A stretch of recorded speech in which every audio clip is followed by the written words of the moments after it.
Greatest common divisor यानी कि GCD या फिर लोएस्ट कॉमन मल्टीपल यानी कि एलसीएम, ये वो टॉपिक्स है जिनको जनरली जो स्टूडेंट्स हैं वो अपनी 8th 9th 10th क्लास में ही पढ़ लेते हैं। बट प्रोग्रामिंग में इन चीजों को कैसे यूज करना है, कैसे इंप्लीमेंट करना है, क्या होती है यूक्लिड की जीसीडी वाली एल्गोरिथम, कैसे उससे जीसीडी कैलकुलेट होता है एंड कैसे हम एलसीएम निकाल सकते हैं प्रोग्रामिंग में, वो सारी चीजें ना हम आज के एपिसोड में देखेंगे। तो हेलो दोस्तों, मेरा नाम है रवन, स्वागत है आपका कॉम्पिटिटिव प्रोग्रामिंग कोर्स के एपिसोड 53 में। फटाफट शुरू करते हैं। तो स्टार्ट करते हैं जीसीडी से कि जीसीडी कैलकुलेट कैसे करते हैं। तो हमारे पास सपोज ना जीसीडी होता क्या है, ग्रेटेस्ट कॉमन डिवाइजर, इसको हम एचसीएफ भी बोलते हैं। काफी ना छोटी क्लासेस में इसको हाईएस्ट कॉमन फैक्टर भी बोला जाता था, दूसरा नाम है बेसिकली जीसीडी का। तो ग्रेटेस्ट कॉमन डिवाइजर होता क्या है, बेसिकली वो डिवाइजर जो दो नंबर्स को डिवाइड कर रहा है एंड ग्रेटेस्ट मैक्सिमम डिवाइजर की वैल्यू जो दो नंबर्स को डिवाइड कर सकती है। तो फॉर एग्जांपल अगर मेरे पास दो नंबर है, लेट्स से 4 और यहाँ पे 12, 4 और 12 का जीसीडी क्या होगा, ग्रेटेस्ट कॉमन डिवाइजर 4 होगा, क्योंकि 4 को भी डिवाइड कर रहा है और 4 12 को भी डिवाइड कर रहा है, तो इसका जीसीडी 4 होगा, है ना। तो अगर मेरे पास लेट्स से कोई नंबर है 12 और 18, तो 12 और 18 का जीसीडी क्या होगा, 12 और 18 का जीसीडी होगा हमारा 6 एक ऐसा नंबर है जो 12 और 18 दोनों को डिवाइड कर रहा है। मतलब 6 से बड़ा कोई नंबर नहीं है जो 12 और 18 दोनों को डिवाइड कर सकता है। 6 मैक्सिमम नंबर है।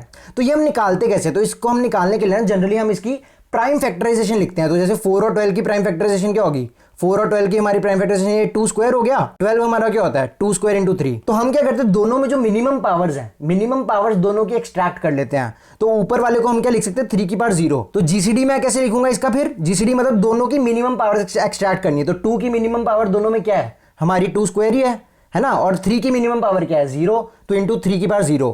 तो ये मेरा जीसीडी आ जाता है बेसिकली। तो 2 स्क्वायर इंटू 3 की पावर 0 मतलब 4। अगर एलसीएम निकालना हो, एलसीएम में क्या होता है, दोनों पावर्स का मैक्सिमम लेते हैं। तो 2 स्क्वायर का मैक्सिमम क्या हो गया, 2 स्क्वायर का मैक्सिमम हो गया 2 स्क्वायर, है ना, और 3 की पावर 0 और 3 में से मैक्सिमम क्या हो गया 3 हो गया। तो ये 2 स्क्वायर इंटू 3 हमारा एलसीएम हो जाता है। तो ये 4 इंटू 3 हमारा 12 हो गया, है ना।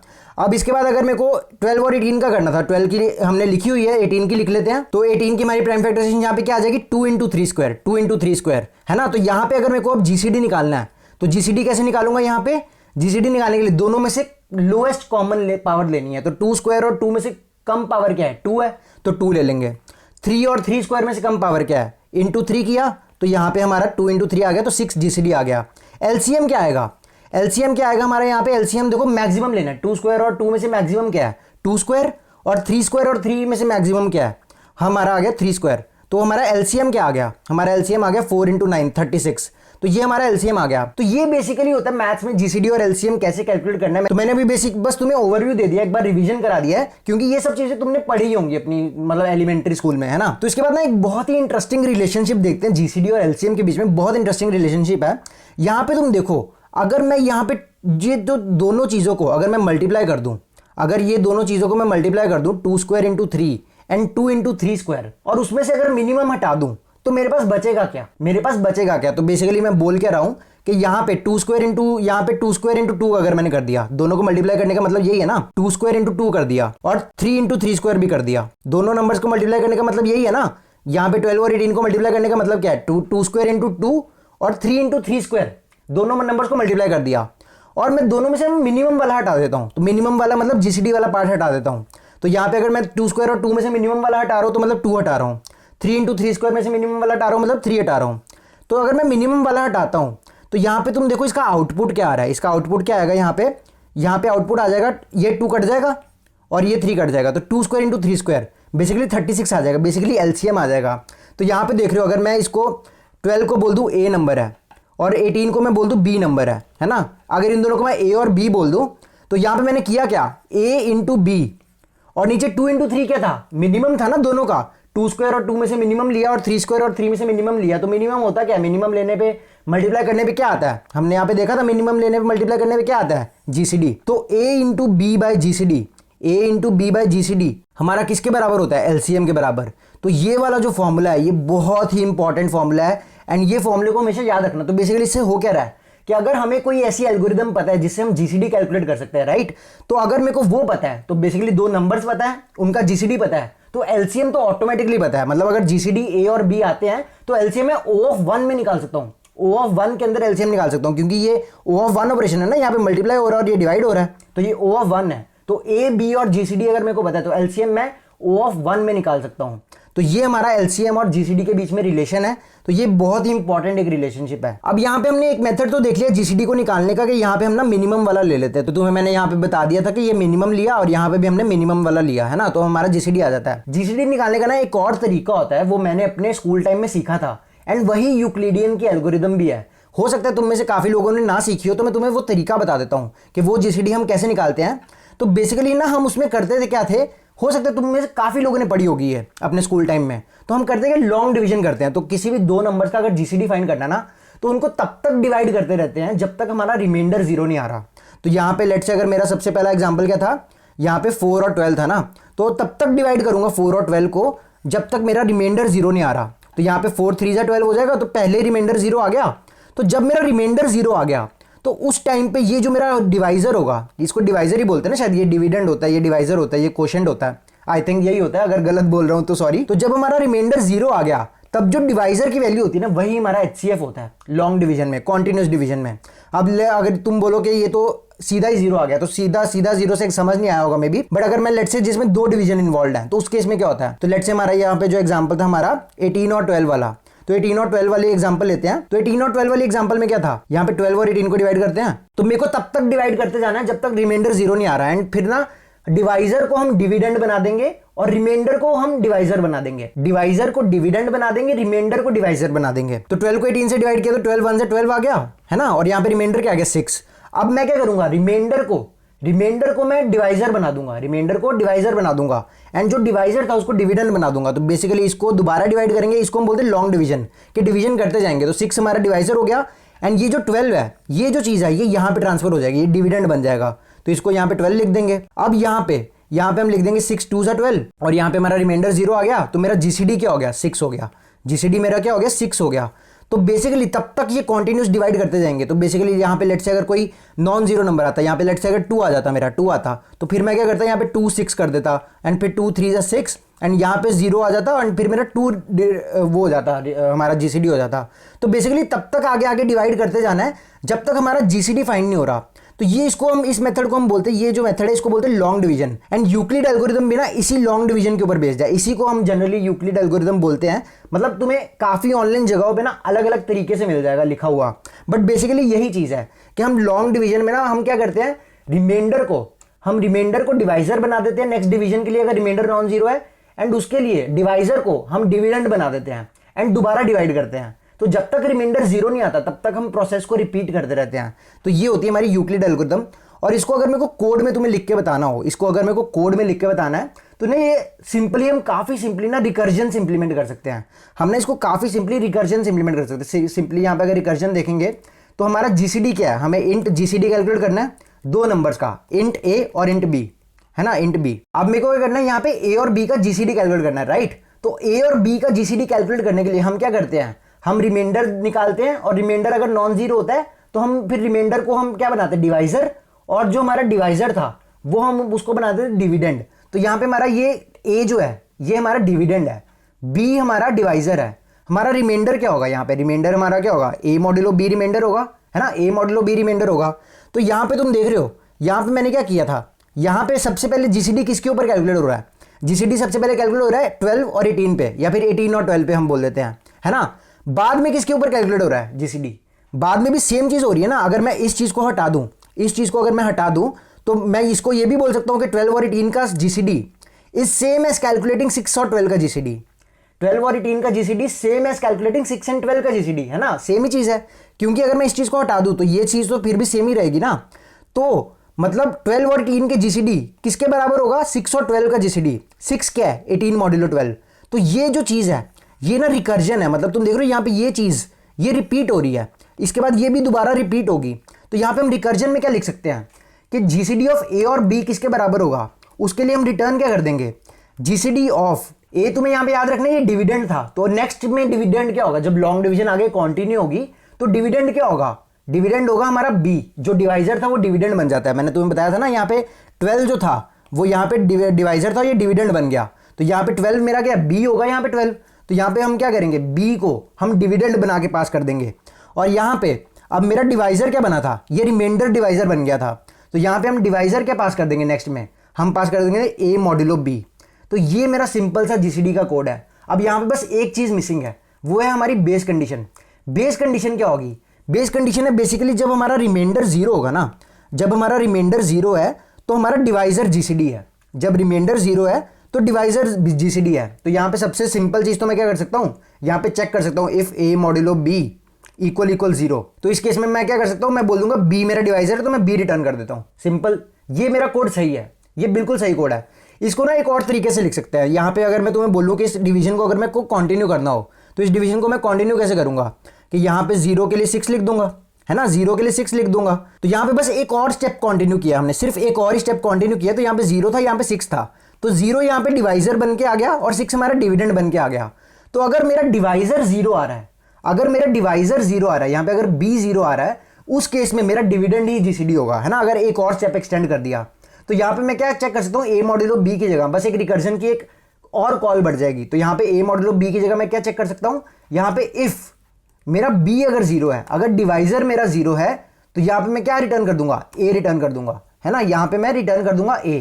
तो ये काफी सिंपल भी चीज है ना, कि अगर मेरा a एक नंबर है और b मेरा 0 है, तो a और 0 का जीसीडी क्या होगा, a और 0 का जीसीडी क्या होगा, a ही होगा ना, ग्रेटेस्ट कॉमन डिवाइजर, जो a को भी डिवाइड कर रहा है और 0 को भी डिवाइड करता है। 0 को तो सारे नंबर डिवाइड कर सकते हैं, है ना, 0 को सारे नंबर डिवाइड कर सकते हैं। a को डिवाइड करने वाला मैक्सिमम नंबर क्या है, a खुद है। तो यहाँ पे जब b 0 है तो जीसीडी a रिटर्न हो जाएगा। नहीं तो यहाँ पे हमने क्या किया, वही जो हमने यहाँ पे किया था। तो इस कोड को हम चला के देख सकते हैं यहाँ पे। तो यहाँ पे मैं क्या करता हूँ, 2 जीसीडी प्रिंट कर लेता हूँ, जीसीडी ऑफ 4,12 लेट से, और यहाँ पे एक और जीसीडी प्रिंट कर लेते हैं, जीसीडी ऑफ 8,12 18,12, और यहाँ पे 12,4 कर देते हैं। तो यहाँ पे तुम देख रहे हो 4 प्रिंट हो गया और 6 प्रिंट हो गया। तो बेसिकली हमारे जीसीडी सही आए हैं। और तुम देख रहे हो ये जीसीडी का कितना छोटा सा कोड है, ठीक है। और यहाँ पे इस कोड की टाइम कॉम्प्लेक्सिटी देखते हैं। तो टाइम कॉम्प्लेक्सिटी इस कोड की क्या होगी, तो टाइम कॉम्प्लेक्सिटी निकालने के लिए तुम यहाँ पे देखो, यहाँ पे हो क्या रहा है, मैक्सिमम यहाँ पे ना डिवाइड हो रहा है बेसिकली, ठीक है। तो ये ना टाइम कॉम्प्लेक्सिटी जो एक्चुअली है, जो 2 नंबर्स को हम डिवाइड कर रहे हैं ना, उनके ऊपर डिपेंड करता है। बट मैं ना मैक्सिमम केस की टाइम कॉम्प्लेक्सिटी लेता हूँ। मैक्सिमम केस की टाइम कॉम्प्लेक्सिटी क्या होगी कि मिनिमम यहाँ पे मैं अगर 2 दे दूँ, 2 से अगर मैं डिवाइड करूँ तो मैक्सिमम स्टेप्स डिवाइड होंगे ना, जितना बड़ा नंबर यहाँ पे होगा उतना डिवीजन जल्दी खत्म हो जाएगा। तो अगर मैं यहाँ पे 2 दे दूँ तो ज्यादा मैक्सिमम डिवाइड होगा।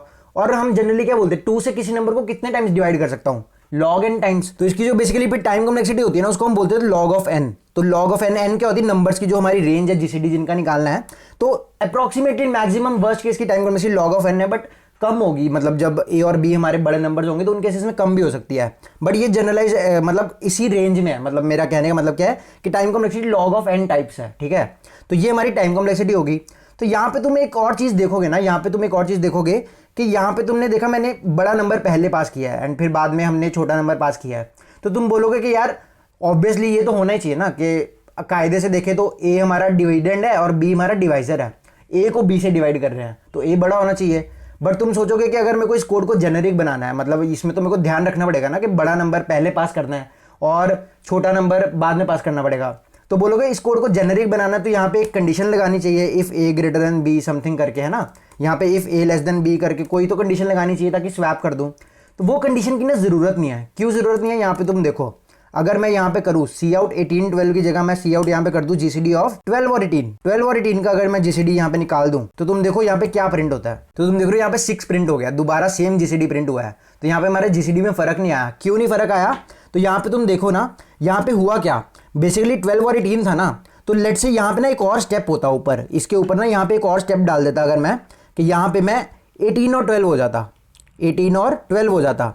तो अगर मैं 18 को 12 से डिवाइड करता हूँ तो क्या आएगा, यहाँ पे 18 0 से 0, ये भी 0, एंड यहाँ पे जो रिमाइंडर आ जाएगा ये आ जाएगा, रिमाइंडर ये आ गया ना नीचे पे 12 माइनस 0 12 हो गया, और 18 फिर यहाँ पे शिफ्ट हो गया, 18 हमारा यहाँ पे शिफ्ट हो गया, यहाँ पे 18 शिफ्ट हो गया, है ना, ये 18 हमारा यहाँ पे शिफ्ट हो गया।